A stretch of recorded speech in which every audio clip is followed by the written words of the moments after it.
गोविंद शिल्प घेऊन येत आहे एकूण 80 ट्विन बंगलोचा भव्य दिव्य पंढरपुरातील एकमेव प्रकल्प। आमच्या प्रकल्पाची वैशिष्ट्ये मनाला शांती देणारं महादेवाचं मंदिर, मुख्य रस्ता सुमारे 30 फुटांचा, अंतर्गत रस्ता सुमारे 20 फुटांचा, ग्रामपंचायत योजनेचा प्रत्येक बंगलोजला स्वतंत्र नळ, सांडपाण्याची सुरक्षित विल्हेवाट, सर्व टाइल्स ग्लॉसी आणि नामांकित कंपनीच्या, सर्व स्टेअर, खिडक्या, चौकटी सुपर ब्लॅक ग्रेनाइट, दोन्ही अटॅच बाथरूम पूर्णपणे टाइल्स, पंतप्रधान हर घर नल योजना पूर्णत्वाकडे, bathroom, basin, kitchen, CP fittings हे जगवार कंपनीचे, स्टील वर्क पूर्णपणे जिंदाल कंपनीचे, 1000 लिटर पाण्याची टाकी, 150 लिटर सोलर वॉटर हीटर सोबत वॉटर प्युरिफायर, प्रत्येक बंगलोजला स्वतंत्र पार्किंग, दर्शनीय भाग पूर्णपणे डॅटो टाइल्स, टाटा प्रवेश कंपनीचे आकर्षक भक्कम दरवाजा, फुटी उंचीचे सुरक्षित कंपाऊंड। मग विचार काय करताय? गोविंद शिल्प, पत्ता गट नंबर 95, हॉटेल अंगण शेजारी, टाकळी रोड, पंढरपूर। ताज्या घडामोडी पाहण्यासाठी आमच्या YouTube चॅनलवरील PVR म्हणजेच पंढरी वार्ता या न्यूजला सबस्क्राइब करा आणि शेजारील बेल आयकॉनवर क्लिक करा।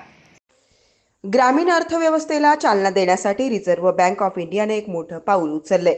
आता शेती आणि MSME कर्जासाठी 2 लाख रुपयांचे सोने आणि चांदी गहाण ठेवता येईल।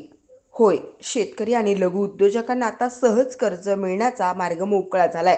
आता अशी लोक सोने किंवा चांदी गहाण ठेवून शेती आणि MSME कर्ज घेऊ शकतात। याआधी काहीही तारण न ठेवता कर्ज घेण्याची मर्यादा होती, पण आता कोणी स्वतःहून सोनं किंवा चांदी तारण ठेवू इच्छित असेल तर बँक त्याला नकार देऊ शकत नाही, असा आदेश जारी केलाय।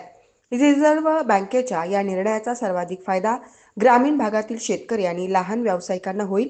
11 जुलै रोजी RBIनं परिपत्रक जारी करून म्हटलं की शेतकरी किंवा व्यावसायिकांना स्वेच्छेनं असं केल्यास बँका 2 लाख रुपयांपर्यंतच्या कर्जासाठी सोनं आणि चांदी गहाण ठेवू शकतील। एका बँकेच्या अधिकाऱ्यांना सांगितलं की या नवीन नियमामुळे जर कोणी त्याचे सोनं किंवा चांदी गहाण ठेवेल तर त्याला काहीही गहाण न ठेवता कर्ज घेण्याच्या फायद्यापासून वंचित ठेवलं जाणार नाही, याची खात्री होईल।